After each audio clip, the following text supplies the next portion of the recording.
l'Éternel nous a fait grâce Gloire à pendant tout ce mois de septembre. Il y a eu plusieurs personnes qui ont perdu la vie, Dieu. plusieurs Amen. personnes qui se Amen. sont retrouvées dans des situations compliquées. Amen. Il y a eu de ces personnes parfois qu'on a mis en prison. Il y a des gens, même à l'instant où nous sommes en train Amen. d'élever l'Éternel, de célébrer Dieu en ce jour, il y a des gens qui sont dans des hôpitaux en train de souffrir.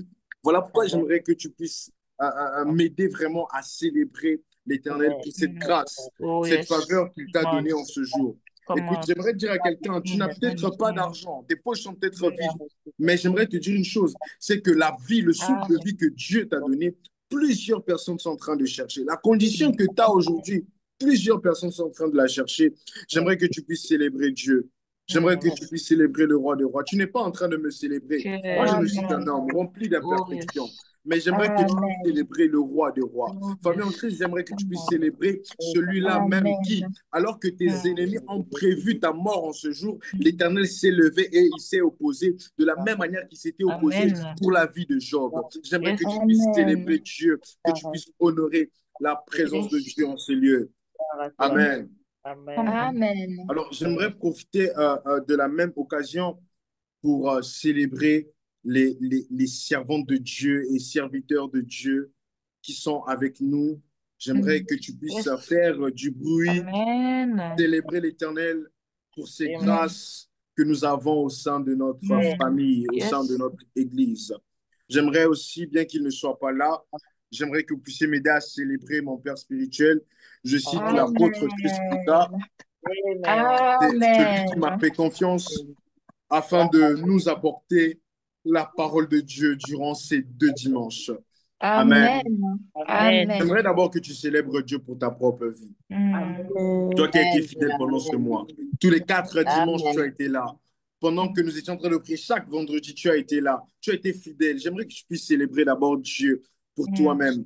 J'aimerais que tu puisses célébrer aussi, que tu choisisses un frère ou une sœur en particulier et que tu puisses célébrer. J'aimerais personnellement célébrer le frère Junior. Mm. J'aimerais célébrer la sœur Laurence. J'aimerais célébrer, je l'ai vu ici, mon frère Gérès. J'aimerais Amen. célébrer l'homme de Dieu, Jacques-Marie. J'aimerais Amen. célébrer notre sœur, la servante de Dieu, Kétia. Amen. J'aimerais célébrer la sœur Betty, la servante de Dieu, Betty. J'aimerais célébrer aussi ma sœur, la servante de Dieu, Beverly. Amen. Amen. Alors, j'étais en train de me poser plusieurs questions. Je disais, mais Seigneur, vous savez, parfois, quand on ne fait pas certaines choses, on a parfois l'impression que c'est facile. Souvent, quand je voyais des hommes de Dieu prêcher chaque dimanche, prêcher pendant 3 jours successifs, je me disais que, mais ces gens-là et tout, hein, c'est rien. Il suffit juste de lire la Bible jusqu'au jour où papa a décidé de me donner 2 dimanches successifs. Et entre les 2 dimanches, je reçois une invitation d'une église ici. Ils me disent, le dimanche 28, tu dois prêcher. Je me pose la question, mais je dis, mais je vais prêcher, je dois préparer 2 prédications à la fois. Déjà que le mois était trop chargé, je me posais plusieurs questions. Je vous assure que ma tête a fallu exploser. Et aujourd'hui, par la grâce de Dieu, par la grâce de Dieu, nous avons pu apporter le message dans une église de la place. J'étais aussi allé signer la présence dans l'église où je suis et là, je me retrouve devant vous. Et pendant cette semaine, je me posais plusieurs questions. Je disais, mais sinon, qu'est-ce que je vais prêcher à ton peuple? On parle de famille, on parle d'équilibre. Est-ce que je dois continuer avec le message que j'ai commencé le dimanche? Est-ce que je dois apporter un autre message pour ce dimanche? C'est là que l'Esprit de Dieu me répond clairement et il me dit, il me donne l'autorisation de poursuivre avec mon message porté sur l'unité. Amen. Amen. Amen. Alors, plusieurs personnes vont se poser la question, mais on parle de bâtir une famille, une famille équilibrée. Pourquoi venir nous parler ici d'unité? Vous avez pris, homme de Dieu, vous avez pris un dimanche à nous parler de l'unité. et vous voulez continuer encore en ce dimanche sur ce même thème. J'aimerais dire une chose, c'est que lorsque Dieu insiste sur une chose, c'est qu'il veut réellement que nous puissions changer. Il veut réellement qu'on puisse changer d'attitude. J'ai remarqué une chose, c'est que le problème avec l'Église de cette génération, l'Église d'aujourd'hui, c'est que nous avons un problème d'unité. Est-ce que je parle à quelqu'un? Amen. Alors, la semaine passée, j'ai donné quelques points déjà à savoir sur l'unité et j'ai parlé de l'unité comme étant un pilier pour une famille ou encore une église équilibrée. Aujourd'hui, j'aimerais poursuivre toujours dans le cadre de l'unité, j'aimerais poursuivre en nous parlant ce soir de la nécessité de l'unité dans l'église. J'aimerais que tu puisses répéter avec moi la nécessité de La l'unité nécessité, dans l'Église. la nécessité de l'unité dans l'Église. La nécessité de l'unité dans l'Église.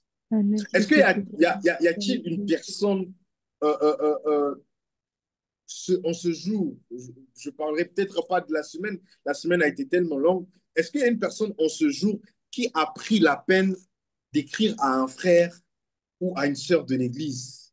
Dire non, mon frère, je reste, ça fait un moment, on n'a pas discuté, ça fait un moment, je ne t'ai pas vu, comment tu vas? Vous savez, parfois, euh, euh, euh, euh, j'aimerais le dire mieux, parfois, Dieu peut se manifester dans l'Église juste par des petits gestes. Il y a de ces Amen. gestes, de ces symboles que nous négligeons ou encore que nous méprisons parfois. Même nous ne savons pas comment ou encore combien Dieu peut passer par ces gestes pour sauver une vie. J'aimerais ici qu'on puisse l'observer avec l'apôtre Pierre.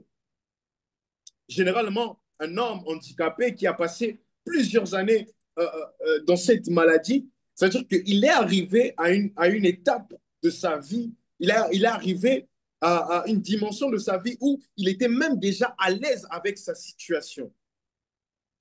Du coup, cet homme ne demandait plus de l'aide, ne demandait plus la guérison. Lui, tout ce qu'il demandait, c'était de l'aumône. Il demandait à ce qu'on puisse l'offrir de l'argent et tout ce qui va avec. Un jour, il arrive que effectivement, Pierre et Jean se rendaient au temple. Ils ont vu cet homme dans cette souffrance. Je suis sûr que ce n'était peut-être pas, la Bible ne le dit pas, mais je suis sûr que ce n'était peut-être pas la première fois pour Pierre et Jean de voir cet homme. Mais ce jour-là, parce que déjà Pierre et Jean étaient déjà équipés, ils avaient déjà l'Esprit de Dieu en eux.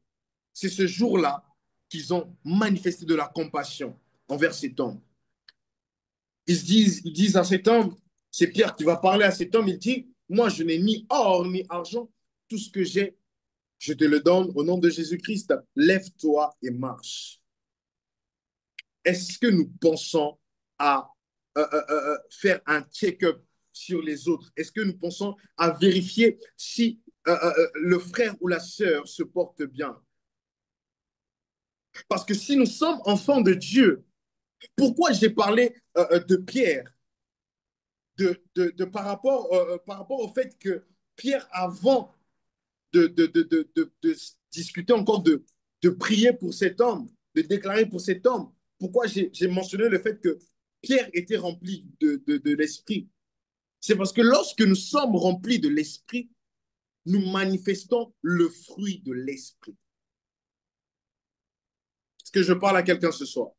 Amen. J'aimerais le répéter. Amen. Lorsque nous sommes remplis de l'Esprit, nous manifestons le fruit de l'Esprit.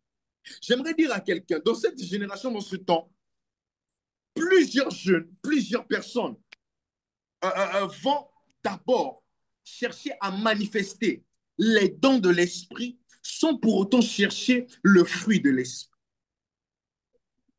Le problème qu'on a, c'est ça, c'est que nous sommes plus poussés vers le don, les dons. Nous sommes plus poussés vers la manifestation des dons. Nous voulons prophétiser, nous voulons prouver, nous voulons faire savoir au monde que nous avons le don de guérison. Vous allez constater une chose, même avec Jésus et même avec Pierre, c'est que dans leur marche, à chaque fois qu'ils étaient en train de manifester le don de guérison, qu'est-ce qu'ils iront dire à ces personnes? Ils vont demander à ces personnes qui ont reçu la guérison de se taire. Le problème avec nous, c'est que nous voulons trop manifester les dons sans pour autant manifester le fruit de l'esprit. Vous savez, aujourd'hui, non, autant pour moi, hier, j'étais en train de discuter avec un homme de Dieu qui m'est très proche, l'homme de Dieu Plamedi. D'ailleurs, il sera avec nous à la GEC pour les 5 heures de prière. Hier, j'étais avec lui. Il me dit, comment le service de demain, comment tu vois le service de demain lorsque nous irons à Magoussa? Magoussa, c'est une autre ville. Je l'ai dit, je vais apporter la parole, mais je ne pense pas que je vais faire un service. Je ne pense pas que je vais prophétiser. Ce n'était pas de mon désir. Lorsque nous sommes arrivés, nous étions juste assis côte à côte. Avant que je ne monte sur la chair, il me dit, Emmanuel, je sens qu'il y a des gens qui doivent être bénis par toi. Si tu reçois des directives, n'hésite pas, vas-y, prophétise. Et quand je suis arrivé sur la chair, j'ai eu cette conviction de l'Éternel. Bah, en tant que prophète, Dieu nous a donné cette capacité de prophétiser en tout temps, de prophétiser comme on le veut. C'est là que je suis allé faire un service et nous avons pu bénir le peuple de Dieu. Mais de nos jours, il y a des jeunes qui sont programmés pour prêcher. Dans la famille, on dit, ah, servant de Dieu Betty, demain, ça va chauffer. Demain, vraiment, moi, je vais prophétiser mal. Je vais prophétiser. C'est-à-dire que je vais prophétiser comme je n'ai jamais prophétisé. Mais dans le fond, le problème, c'est que même Dieu n'agit pas dans ces temps avec plusieurs personnes. C'est parce qu'il connaît le fond. Il connaît les pensées de nos cœurs. Il sait que nous sommes plus tournés. Ah, comme quand je vais prophétiser, les gens vont applaudir. Vous savez quoi? Pour ceux qui me connaissent, je suis quelqu'un qui, comme papa dit souvent, Emmanuel, lui, il aime les réseaux, il aime l'image en soi. Et Dieu connaissant cela, aujourd'hui, on arrive au culte. On a tout installé, mais le son ne passe pas. On n'a pas pu lancer de live. Moi qui souvent, après les services, je dois aller regarder comment le culte s'est passé. Je coupe les parties des prophéties et tout. Je mets sur mes réseaux. Mais Dieu s'est chargé. En fait, Dieu s'est arrangé de sorte que le live ne puisse pas passer. Bien aimé, nous devons changer notre attitude. Est-ce que je parle à quelqu'un ce soir? Amen. Nous devons changer notre attitude. Si nous voulons voir l'Église aller de l'avant, nous devons changer notre attitude. Amen. Et il y a un problème d'unité dans l'Église parce que l'attitude même des chrétiens est mauvaise. Nous n'avons pas une bonne attitude dans nos assemblées. Nous n'avons pas de bonnes attitudes dans nos assemblées. Écoutez, j'aimerais dire à quelqu'un ceci. On parle d'unité, d'accord. Mais nous allons comprendre une chose, c'est que dans l'Église, les gens, même entre nous chrétiens, nous avons un problème. Nous avons ce problème de parfois, on a du mal à se confier auprès de nos frères et sœurs. Pourquoi? Parce que dans l'Église d'aujourd'hui est remplie de commérages. C'est-à-dire qu'aujourd'hui, moi, dans mes faiblesses, je vais auprès de mon frère Jérès. Même si je sais que ça fait des années que je le connais, il ne pourra jamais le faire. Mais homme de Dieu, ne vous inquiétez pas, c'est un exemple. Dans mes faiblesses, je vais auprès de mon frère Jérès, je dis non, frère, regarde, j'ai fait ceci. Ces derniers temps, je traverse ce genre de situation. Je suis tombé et tout ce qui va avec. Le problème, c'est que nous allons constater que le frère Jérès, dès qu'il finit de discuter avec moi, non, t'inquiète pas, frère, on va prier. Dès qu'il finit, dès qu'il va sortir de l'église, il va tirer l'homme de Dieu Jacques-Marie à côté. Ah, écoutez là-bas ce que le prophète Emmanuel a dit. On le voit prêcher là-bas, mais il est tombé. Ah, servant de Dieu Betty, il y a une sœur là de la chorale qui est tombée. Voyez-vous. J'aimerais dire ceci à quelqu'un. Vous savez, l'unité dans l'Église, c'est aussi la capacité à pouvoir couvrir les fautes des autres. Est-ce que quelqu'un m'entend? Amen. Combien même une femme adultère qu'on présente à Jésus, Jésus ne l'a pas lapidée, mais Jésus l'a couvert et Jésus l'a pardonné. L'unité dans l'Église, c'est aussi ça. Vous devez savoir une chose, Église, qu'il y aura des paroles qui se lèveront contre notre Père spirituel, contre le visionnaire, contre le berger. Je laisse le berger de côté. Il y aura des paroles qui vont se lever contre nos frères et sœurs ici connectés. Il peut arriver aussi qu'il y ait des scandales, mais notre force sera logée dans l'unité. Et lorsqu'on parle d'unité, je ne dis pas qu'on doit encourager le péché. Non. Mais nous devons avoir la capacité de protéger les uns et les autres.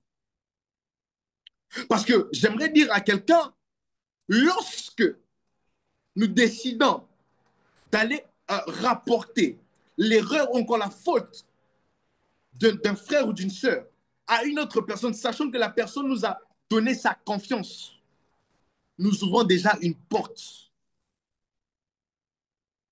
Vous savez, parfois, le diable entre dans nos églises, non pas parce que l'intercession ne prie pas. Ce n'est toujours pas la faute des intercesseurs. Parfois, c'est le manque d'unité. Parce que là où il y a la division, là est le diable.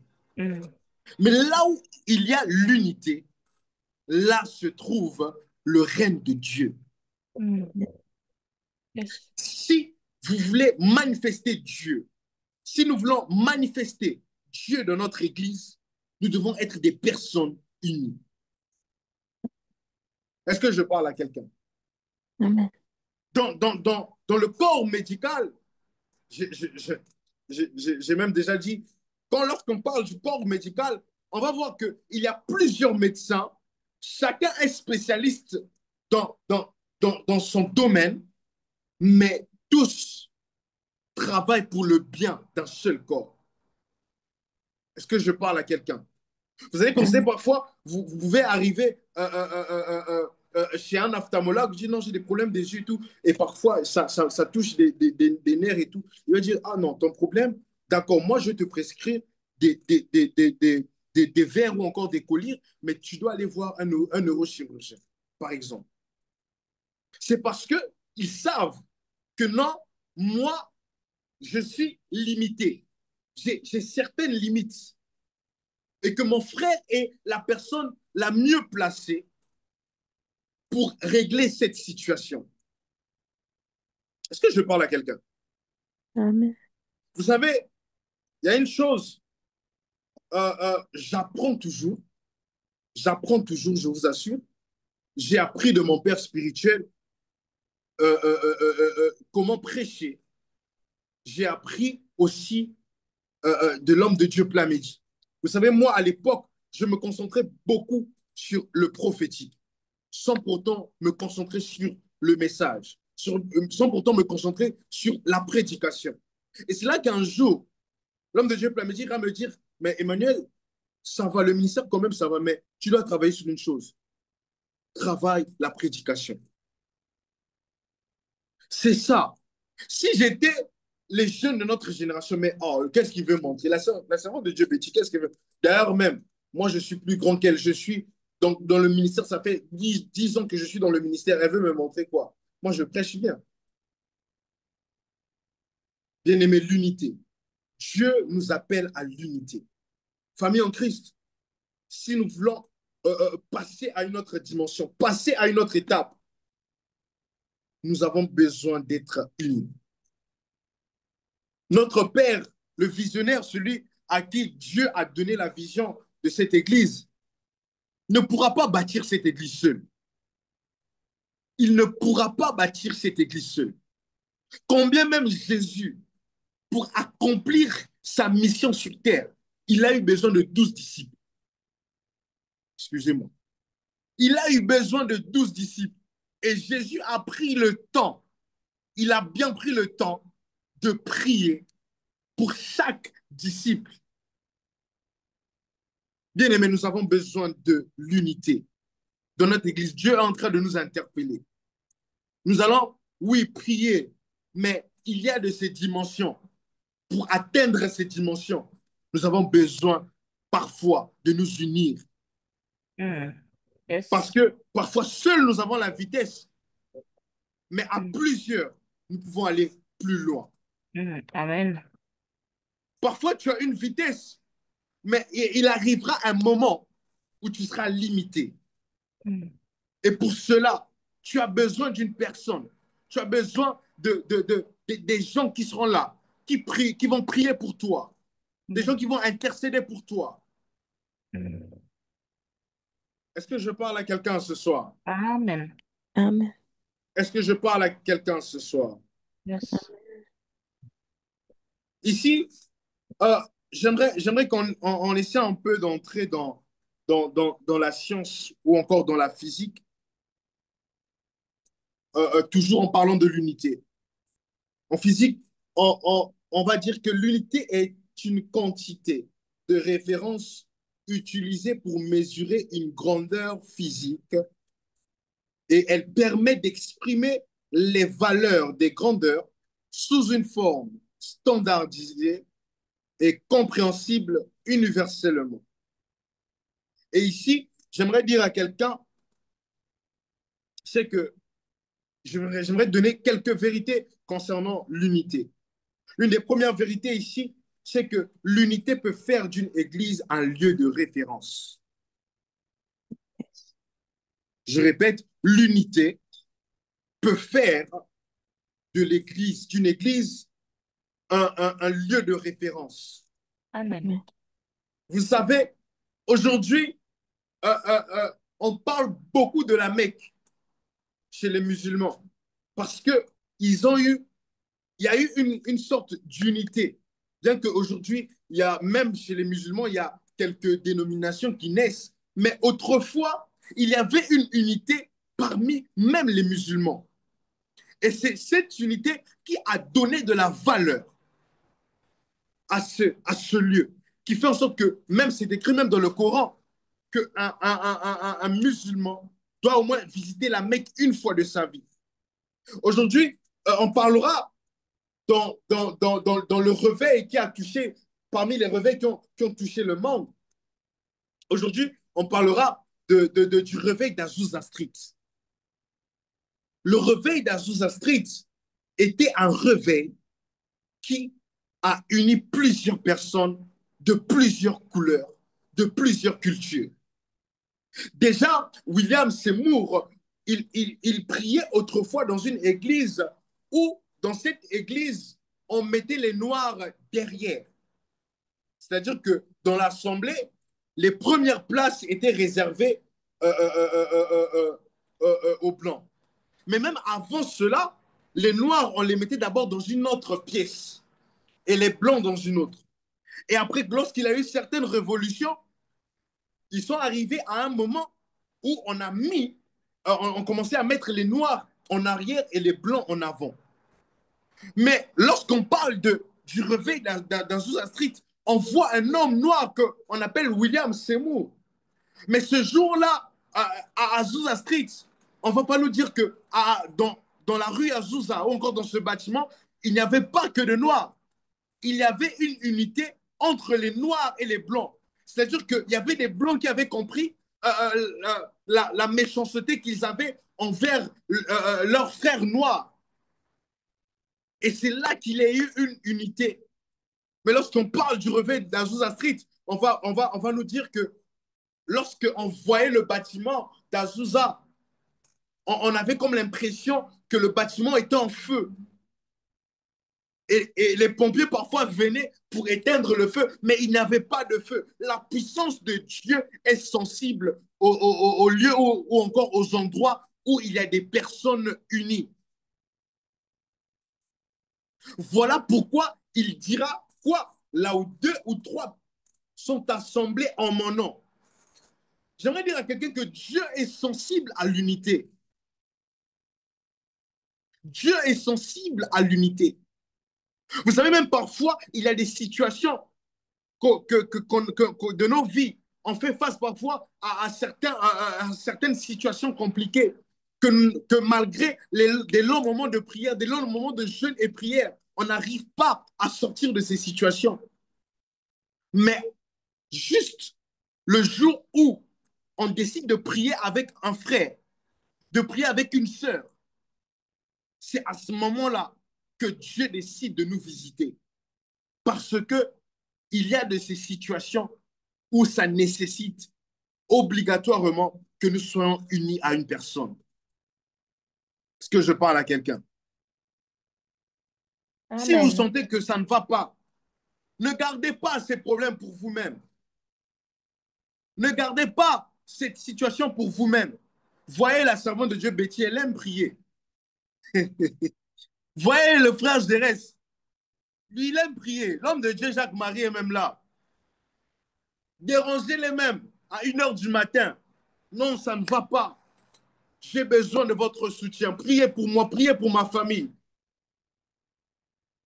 Et parfois même, il y a un problème, c'est que j'aimerais m'adresser ici particulièrement même aux leaders. Nous avons un problème avec les leaders de nos jours, les leaders de cette génération, c'est qu'il y a des gens qui se disent, parce que je suis leader, c'est que je n'ai pas de faiblesse. Parce que je suis leader, je ne peux pas donner un sujet de prière, donner mon sujet de prière auprès d'un frère ou auprès d'une sœur dans l'église. Détrompez-vous. Jésus ira dire à ses disciples avant de partir, il dira que celui qui veut être servi commence, je paraphrase, commence d'abord par servir les autres. Donc tu dois avoir aussi cette capacité en tant que leader, tu dois avoir cette capacité à te confier. Je ne demande pas je te demande pas d'exposer tous tes problèmes, d'exposer ta situation, mais j'aimerais qu'un leader ait cette capacité aussi à dire non, vous êtes leader, vous êtes chef d'un département, peut-être de l'intercession ou encore de l'évangélisation. Vous pouvez dire à vos frères du département, mes frères, ces derniers temps, j'ai besoin de votre soutien. J'ai besoin que vous puissiez prier pour. Vous savez, un jour, il y a un homme de Dieu qui m'a surpris sur cette terre, sur cette île. Un jour, il y a un homme de Dieu, il a prêché. Après avoir prêché, il va appeler toutes les personnes qui sont en baisse de foi. Il va appeler toutes les personnes qui ont un problème avec leur vie de prière. Et lorsqu'il appelle toutes ces personnes, il y avait une vingtaine de personnes devant, c'est là que lui-même, il se tourne vers la chair. Il descend là où il y avait ces personnes dont il avait appelé. Il descend, il se met à genoux et il prend le micro. Il dit à l'église, Église, ces derniers temps dans ma vie, ça ne va pas. J'ai des problèmes avec ma vie de prière. Je suis combattu, je suis oppressé. De la même manière que vous serez en train de prier pour toutes ces personnes qui sont passées devant, priez aussi pour moi. Un leader, ce n'est pas une personne qui vient avec ce complexe de supériorité. Ce n'est pas une personne qui vient avec cette position. Il se dit que, désolé, nous regardons, nous sommes tous sur les réseaux sociaux. Il y a une trend là qui passe souvent sur les réseaux sociaux qui me fait rire, où il y a une personne qui lève les épaules et dit, je me sens. Voyez-vous? Ce n'est pas ça le rôle d'un leader. Si tu penses que tu es tellement arrivé, va sur TikTok faire ces trends-là, dire que non, tu te sens, que tu es tellement élevé. Non. J'aimerais dire à quelqu'un, c'est que notre Église n'ira jamais de l'avant si, au préalable, nous n'essayons pas d'abord d'être unis. J'ai eu l'opportunité de travailler dans une église pendant plusieurs années, parfois juste en tant que comme un simple frère. Et j'ai parcouru des départements. J'ai vu comment, dans la sphère chrétienne, on peut être méchant. Comment on peut... Vous avez souri à la sœur Beverly il y a 2 secondes. Lorsque vous lui tournez le dos, vous faites des gestes. Ce sont des gestes des filles. Je crois que les filles sont mieux placées pour nous illustrer ces gestes-là. Hmm? Vous regardez d'un regard bizarre. Vous rigolez parce que vous savez, il y a des sœurs qui sont en train de se reconnaître. Est-ce qu'il y a une sœur qui se reconnaît ce qu'elle peut dire? Elle peut me donner un bon amen. Voyez-vous. Amen. Et il y a des gens, vous savez, on dit souvent que à l'église est comme un hôpital. Vous devez savoir, c'est que dans l'église, il n'y a pas toujours des personnes qui sont élevées spirituellement. Il y a, j'aime pas trop le terme, mais je vais quand même le dire, c'est que nous devons accepter le fait que dans l'église, il y a encore ce qu'on appelle de nos jours les bébés spirituels. C'est que ces personnes sont facilement frustrables. C'est-à-dire que si votre comportement à leur égard peut faire en sorte même que la personne fuit l'église. Merci beaucoup, servant de Dieu. Un regard qui parle. C'est-à-dire que vous ne dites rien, mais juste votre regard. Ce n'est pas ça l'unité. Ce n'est pas cette église que Dieu demande. Ce n'est pas cette église que Dieu cherche. J'aime Paul dans le livre de 1 Corinthiens, je crois à partir du verset 15 ou 16, Paul qui va venir mettre de l'ordre. Il va constater qu'il y avait comme un désordre dans l'église. Certains vont dire que non, moi en tout cas, si l'apôtre Pierre ne prêche pas, moi je ne viens pas à l'église. D'autres vont dire que non, l'apôtre Pierre là, lui, il n'est pas trop profond dans la parole. Moi, j'irais pour moi voir le docteur Luc. Ah non, je pense que la personne la plus sage, c'est l'apôtre Paul. Et c'est ce qu'on remarque, on constate dans nos églises aujourd'hui. Si c'est le prophète Emmanuel qui prêche, personne ne vient. Si c'est le prophète Emmanuel qui vient, vous allez voir une foule de gens. On sera plus de 50. Mais si c'est une autre sœur ou encore un autre frère, dès qu'on voit seulement l'affiche, voilà pourquoi nous, ici, par exemple, au niveau où nous sommes ici, au niveau de Chypre, dans l'église où je suis, il y a un moment, on avait arrêté avec ce système-là de mettre les photos sur les affiches. Parce que l'église avait passé, on était passé par une période tellement sombre, nous avons perdu le visionnaire, et du coup, il y avait maintenant plusieurs clans. Si un tel prêche, les gens sont là. Si c'est une autre personne, dès qu'on voit le visage, les gens ne viennent pas. Et c'est là qu'on avait décidé pendant un moment, ce n'est que cette année 2025 qu'on a vraiment repris avec les affiches où on mettait des visages. Mais durant l'année 2024, vers la fin, et le début aussi de l'année 2025, on avait arrêté avec ces systèmes d'affiches parce que dans l'église, nous avons formé des fans. Nous avons formé des fans, des gens qui viennent seulement, non pas pour écouter la parole de Dieu, mais pour écouter un homme de Dieu. L'homme de Dieu va mourir.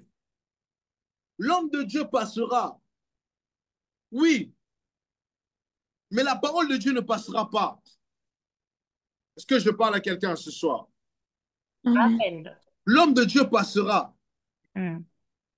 Tous les frères que vous soutenez, non, moi je serai derrière ces frères, moi je serai derrière cette sœur. Toutes ces personnes passeront, mais la parole de Dieu ne passera jamais. Amen. Est-ce que je parle à quelqu'un? Yes. Dieu nous appelle à l'unité.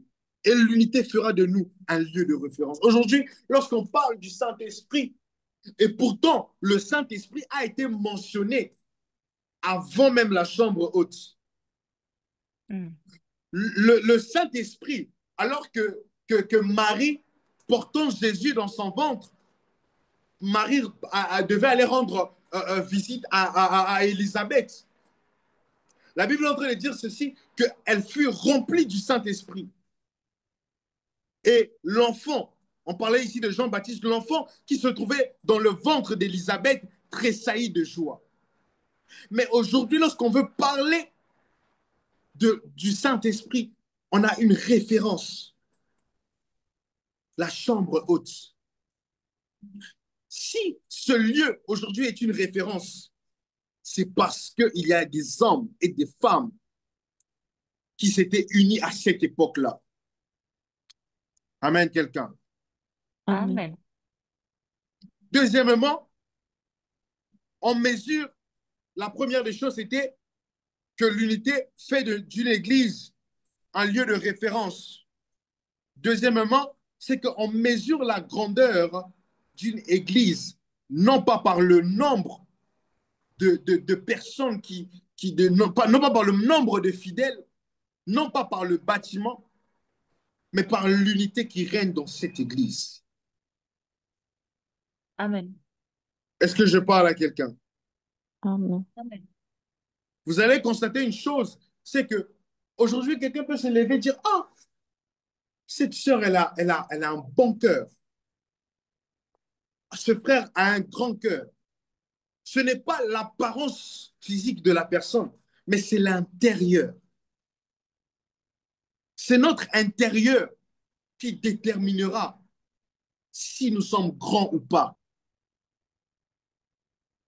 Et l'unité fait partie de ces choses qui déterminent la grandeur d'une église. Amen.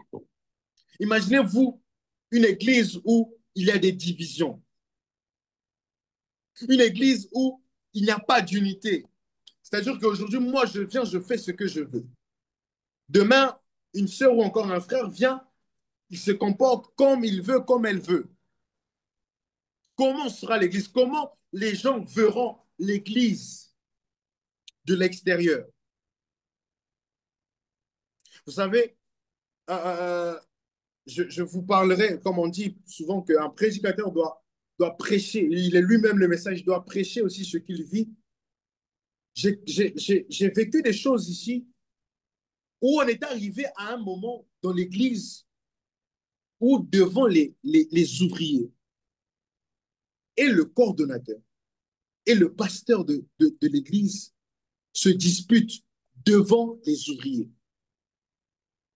Pourquoi? Parce que l'un a suspendu la fille ou encore le fils de l'autre. Et je vous assure que ce genre d'attitude fait fuir les gens. Ce genre d'attitude font fuir les fidèles. Oui, bien aimé. Ce genre d'attitude, moi, je pense que dans une église, si aujourd'hui même on vous mettait dans une église où vous voyez que non, le pasteur ou encore la coordonnatrice Emmanuel est en train de se disputer avec la servante de Dieu Betty devant les ouvriers. Comment les ouvriers vont le prendre? Mais la bonne manière, lorsque tu constates que ton frère a mal agi, tu prends ton frère de côté. Tu prends ta soeur de côté. Ah, mon frère, tu agis comme ça, tu as fait ceci, tu as fait cela. Voyez-vous. Parfois, les gens ont l'impression que c'est l'impression que c'est ce qu'on me dit souvent, de par mon apparence, plusieurs personnes me disent même ici que je ne suis parfois pas accessible, que je ne reçois encore, que je n'accepte parfois pas les remarques. Mais j'ai plusieurs personnes autour de moi, des personnes, vraiment, je dirais que ces personnes m'aiment beaucoup, parce que ce sont des personnes qui ont cette capacité de me gronder s'il le faut, de me remettre sur le droit chemin s'il le faut. Et en tant qu'enfant de Dieu, en tant qu'une personne, étant une personne qui sait que je ne me suffis pas, j'accepte les reproches, surtout des reproches qui sont faits avec tout le respect. Et le problème avec nous, c'est que nous n'arrivons pas à accepter certaines reproches d'où nous allons constater des disputes entre leaders. Parce que on t'a reproché sur quelque chose et tu décides donc, parce que ça a été fait devant les ouvriers, tu n'es pas obligé de répondre. Tu peux attendre la fin de la réunion et dire, ah non, reste pas. Je n'ai pas apprécié le fait, par exemple, que vous avez eu à me parler comme ça devant les gens et tout. Je me suis senti un peu gêné. Mais de nos jours, vous allez voir, ah, la Salon de Dieu, Emmanuel Mayanit dit là-bas, non, prophète Emmanuel, vous devez faire ça. Moi, je dis non, ah, vous prenez pour qui? Laissez-moi, je fais ce que je veux. Vous pouvez me parler comme ça, je ne suis pas la meilleure phrase. Je ne suis pas votre enfant. Ah, si vous n'êtes pas l'enfant de quelqu'un, alors ne servez pas, ne soyez pas, ne soyez pas au milieu des gens parce que là où il y a des hommes, il y aura toujours des problèmes, il y aura toujours des contradictions. Voyez-vous, là où il y a des hommes, il y aura toujours des contradictions. Il peut arriver un jour que je ne le souhaite pas. Bon, je vais prendre un autre exemple parce que je sais que notre Dieu va garder notre Père en vie longtemps. Mais il peut arriver un jour dans une église où le visionnaire meurt. Mais le problème, c'est qu'il n'avait pas, comme on le dit souvent dans nos églises aujourd'hui, de deuxième personnalité. Mais il avait deux pasteurs assistants. Du coup, ces deux pasteurs, lorsqu'ils vont rester, ils vont se dire que non, c'est moi qui vais diriger. J'étais plus proche du pasteur. Non, par rapport à quoi? Moi aussi, toi et moi, on a le même grade. Toi et moi, on est pasteurs. Et ça s'est passé comme ça dans une église au Congo. Donc, je vais taire le nom. Pour ceux qui connaissent l'histoire, il y a un homme de Dieu. Pour ceux qui connaissent l'histoire, je dirais juste là où l'homme de Dieu était parti, vous allez comprendre. Cet homme de Dieu, aujourd'hui, il est mort. À l'époque, il était allé au Nigeria. Et après son voyage au Nigeria, lorsqu'il est rentré au Congo, son ministère était devenu de plus en plus puissant. Malheureusement, cet homme de Dieu a rencontré la mort. Mais le problème, c'est qu'il y avait deux personnes, deux pasteurs qui travaillaient avec lui. Parce qu'il a eu mésentente entre ces deux pasteurs. L'un allait créer son mouvement avec le même nom, l'autre aussi allait créer son autre mouvement là-bas. Je crois que les personnes qui connaissent savent de quelle église dont je suis en train de parler. Les églises où on prie beaucoup avec l'huile et avec des mouchoirs, où des gens dorment avec des mouchoirs à la maison. Voyez-vous? Donc, c'est ça en fait. Nous n'avons pas la notion de l'unité. Je pense que si nous, ici aujourd'hui, nous avons cette notion de l'unité, peu importe la situation qui peut frapper l'Église, parce que nous sommes unis, nous avons cette notion d'unité, nous allons savoir, ah bon, d'accord, papa est parti en voyage d'affaires, d'accord, servant de Dieu, Mayanit, vous êtes très bonne dans tel domaine. Vous pouvez vous occuper de l'enseignement. Vous êtes très bon dans tel domaine. Vous pouvez vous occuper. Et on essaie de se partager les tâches afin qu'on ne puisse pas sentir l'absence parfois de notre Père. Amen. Amen. Retenez ceci, que la grandeur d'une église est mesurée par son unité. Amen. Amen. J'aimerais aller rapidement. Nous allons prier. Nous allons prier. 1 Corinthiens chapitre 3. 1 Corinthiens chapitre 3 au verset 3. Est-ce que quelqu'un peut m'aider pour la lecture?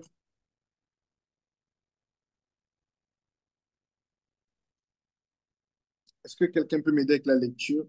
Amen. 1 Euh, Corinthiens. Avant de commencer, 1 Corinthiens chapitre 3 du verset 3 à 7.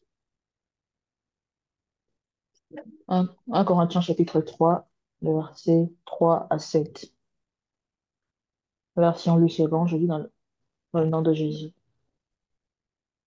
En effet, puisqu'il y a parmi vous de la jalousie et des disputes, n'êtes-vous pas charnels et ne marchez-vous pas selon l'homme? Quand l'un dit, moi je suis de Paul, et un autre, moi d'Apollos, n'êtes-vous pas des hommes? Qu'est-ce donc qu'Apollos et qu'est-ce que Paul, les serviteurs, par le moyen desquels vous avez cru, selon que le Seigneur l'a donné à chacun. J'ai planté, Apollos a arrosé, mais Dieu a fait croître, en sorte que ce n'est pas celui qui plante qui est quelque chose, ni celui qui arrose, mais Dieu qui fait croître. Amen. Amen. Amen. Ici, j'aimerais commencer au premier verset, au, au verset 3. La Bible dit, en effet, plus qu'il y a parmi vous de la jalousie. Bien-aimé, vous savez, je ne vais pas vous mentir, l'une des choses qui tue l'Église de nos jours, c'est la jalousie. Ah oui. L'une des choses qui tue l'Église, quand je parle de l'Église, je parle de l'Église corps du Christ, c'est la jalousie. Aujourd'hui, si un frère ou encore une sœur euh, euh, euh, euh, réalise quelque chose, on va créer des situations pour dire que non, ce frère a touché les fétiches.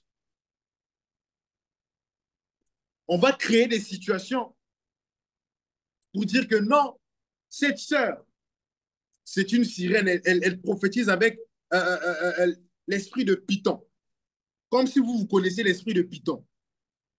Hein? De nos jours, plusieurs personnes ont l'esprit de Python. C'est parce qu'il y a la jalousie. Il y a la jalousie. Je ne sais pas si je vous l'ai déjà dit, mais une fois, je devais intervenir dans une église. Et la personne qui m'avait précédé, c'était une servante de Dieu. Elle a commencé à prier jusqu'à entrer même, bouffer même mon temps. Elle priait pour des gens. Vraiment, Dieu se manifestait. Ce qui était bizarre, c'est que Dieu se manifestait. Mais moi, dans mon cœur, je me disais, ah, d'abord, elle prend mon temps. De deux, elle fait les services, elle prie pour les gens. Moi, maintenant, je vais faire quoi? Donc, j'étais énervé. Là où j'étais, j'avais envie de monter directement sur la chaire, prendre le micro et commencer à prêcher. C'est là que l'Esprit de Dieu m'a dit, non, hé, toi, monsieur, prie pour elle. Prie pour elle afin que Dieu se manifeste encore puissamment. Donc, dans la position où j'étais dans l'obligation, parce que Dieu me l'avait demandé, j'étais dans l'obligation d'intercéder pour la sœur. Il me dit non, prie pour ça, prie pour ça. Elle est en train de prier pour tel esprit. Il peut avoir des répercussions sur elle. Prie à ce que je puisse la protéger. Prie à ce que qu'il n'y ait pas de répercussions sur sa vie. Si j'étais quelqu'un qui était très têtu à la voix de Dieu, j'aimerais dire à quelqu'un, je suis parfois têtu à la voix des hommes, mais quand il s'agit de Dieu, non, non, non, j'entends la voix de Dieu, je suis prophète, j'entends la voix de Dieu, et parce que j'entends la voix de Dieu, je sais le sort que Dieu réserve à ceux qui ne l'entendent pas. Du coup, je ne peux pas me permettre d'être têtu à sa voix. J'ai commencé à prier pour la sœur, prier pour la sœur, prier pour la sœur. Le problème de jalousie, il y a de la jalousie. J'aimerais dire qu'il y a de la jalousie dans l'air. Il y a de la jalousie. Aujourd'hui, Pierre a fini de prier. Ils étaient pratiquement, je crois, 120. Ils ont fini de prier. Mais la personne qui prend la parole, c'est Pierre. Par le message de Pierre, 3000, le nombre de disciples, comme la Bible nous le dit, passe à 3000, augmente de 3000 âmes. Mais s'il y avait la jalousie à cette époque-là, parmi ses frères, parmi ces 120 personnes, premièrement, il n'allait pas laisser Pierre parler. Je vous assure que Pierre n'allait pas prêcher. Vous devez entendre, vous devez lire seulement dans le livre des Actes des Apôtres. Ce jour-là, le feu descendit sur eux et tout, une puissance survenant sur eux. Et chacun parlait en des langues différentes. Et ils ont commencé à chacun d'eux ont commencé à aller parler d'un côté, l'autre parlait. Pierre là-bas parlait à 10 personnes. Jean là-bas parlait à 20 personnes. Donc, voyez-vous, mais parce qu'ils étaient unis, et il n'y avait pas de point de jalousie, ils ont laissé leurs frères s'exprimer, ils ont laissé leurs frères prêcher devant cette foule. Bien-aimés, chassons, éradiquons, et sortons la jalousie de notre vocabulaire, sortons la jalousie de notre Église. Parce qu'aujourd'hui, plusieurs, nous allons constater cela en République démocratique du Congo, c'est que plusieurs hommes de Dieu sont empoisonnés aujourd'hui à cause de la jalousie. Nous sommes jaloux.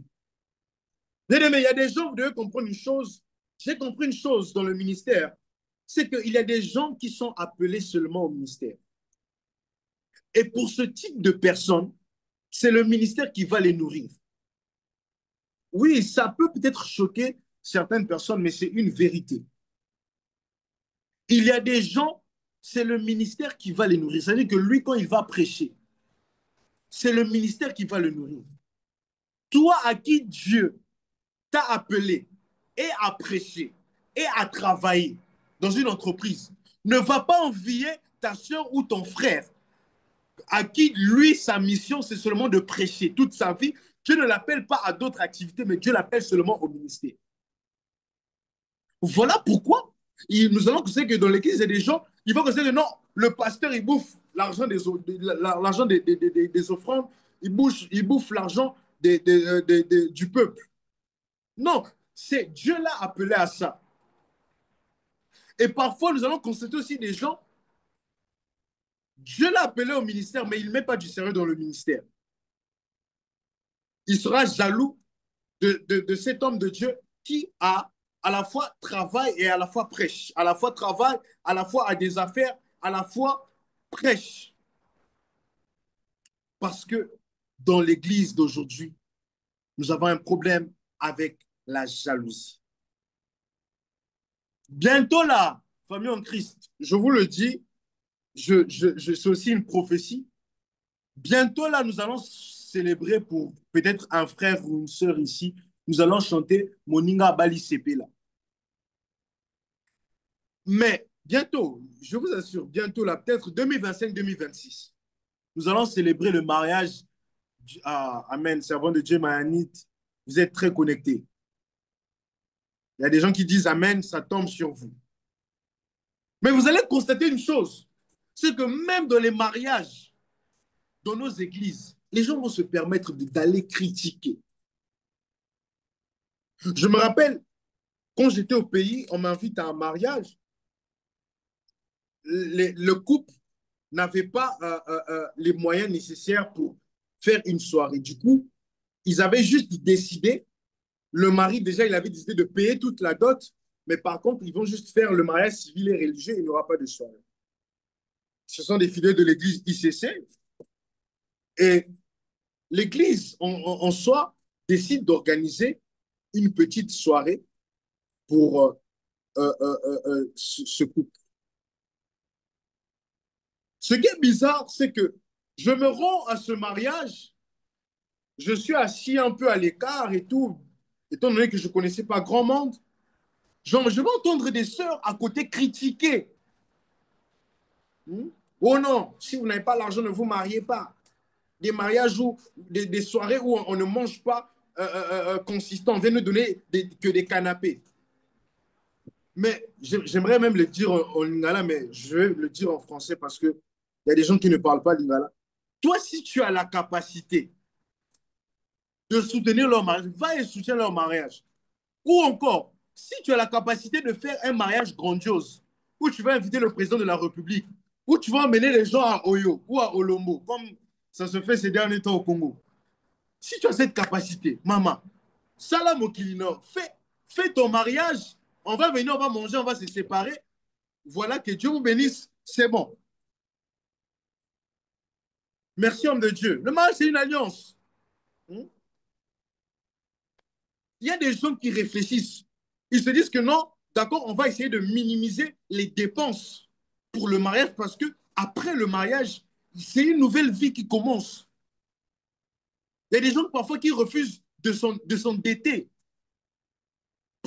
parce que il ne veut pas plaire aux gens. Il veut juste honorer sa belle famille, prendre son épouse, faire son monde. Mais pourquoi venir à un mariage? Nous sommes des chrétiens, mais par jalousie. Et la plupart de ces personnes, ce sont des gens même qui n'ont même pas un petit copain. Même un petit sugar daddy là et tout, qui lui dépanne les 10 000 francs. Ce sont des gens qui n'ont vraiment parfois pas de chance en amour. Ce sont des gens parfois qui n'ont pas de chance en amour. Même un petit de 17 ans là, elles n'ont pas. Mais elles vont se trouver là, venir. En plus, elles viennent pour critiquer, mais dans leur sac, dans leur sac à main, il y a des sachets déjà, ou encore des tupperwares qu'elles ont déjà mis là-bas parce qu'elles savent que non, à un moment, quand les gens seront distraits, elles vont faire des emportés. La jalousie. La jalousie. J'étais en train de parcourir les réseaux sociaux. Je crois que c'est hier. Je ne sais pas si vous avez vu ça, où une fille est morte le jour de son mariage. Non, je me suis dit non, ça, ce n'est pas une mort naturelle. Ça ne peut qu'être que le fruit de la jalousie. Ça ne peut qu'être le fruit de la jalousie. Comment une personne va mourir le jour même de son mariage? Un jour sur Brazza News, je vois un monsieur, après avoir passé plusieurs années en Europe, il va décider de rentrer au Congo, voir sa famille. Le jour où il repart en France, il meurt, il tombe à l'aéroport, il meurt à l'aéroport. Parce que nous sommes des hommes remplis de jalousie. Et l'Église que Dieu viendra prendre, ce n'est pas une Église divisée, mais c'est une Église unique. Amen. C'est une Église où Dieu viendra voir telle sœur et tel frère en harmonie. En plus, parfois, j'ai comme l'impression que dans les églises, parfois, les problèmes, c'est plus parmi les sœurs. J'aimerais parler à nos sœurs, vraiment, vous devez travailler sur vos comportements.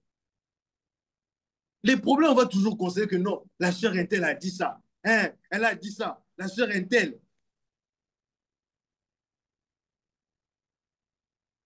Voyez-vous.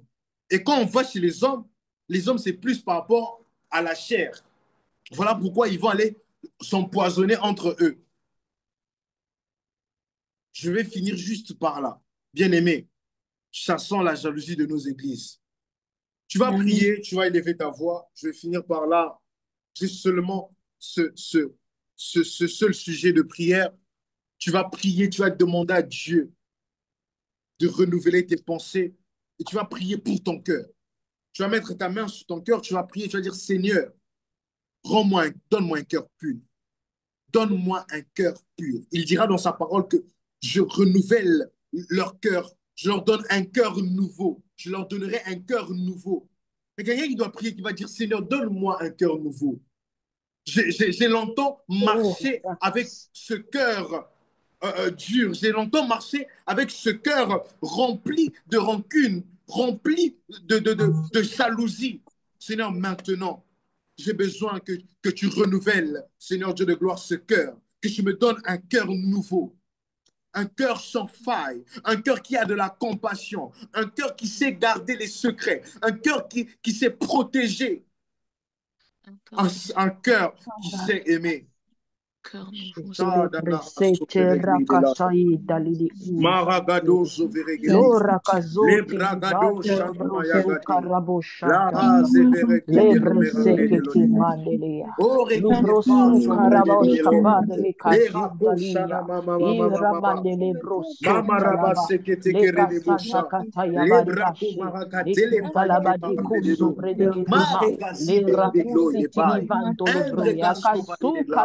Seigneur, Consacrons-nous Je te au Dieu de prie, gloire. Seigneur, voici mon Ces cœur, hommes Père de gloire, très longtemps ayant un j'étais un cœur cœur, pur. Seigneur, Seigneur, si rempli, Seigneur, tu nous donnes d'amertume, à de tous jalousie, des cœurs d'orgueil, de purs, Dieu de gloire, nous convoitise, marcherons dans Père de gloire. l'unité. Seigneur, je À prie, tous, Seigneur, ce papa, soir, afin que oh tu Dieu de gloire, des renouvelles, cœurs Seigneur, mon purs. cœur, Nous que tu marcherons, au transformes Père, ce dans cœur-là, je veux l'unité. dire, Nous ne en une serons plus nouvelle rapides à chose, Père de juger, gloire, mais nous en serons un cœur rapides à sincère, Père aimer. de gloire, Nous ne car serons toi plus, seul as cette oh papa, possibilité, rapides cette à capacité-là, jalouser, Père mais de nous serons gloire. Il ne rapides, peut au peut-être Père, être à ceux, Père de célébrer. gloire, qui seront rapides à Yarabasoveré critiquer, Guidela.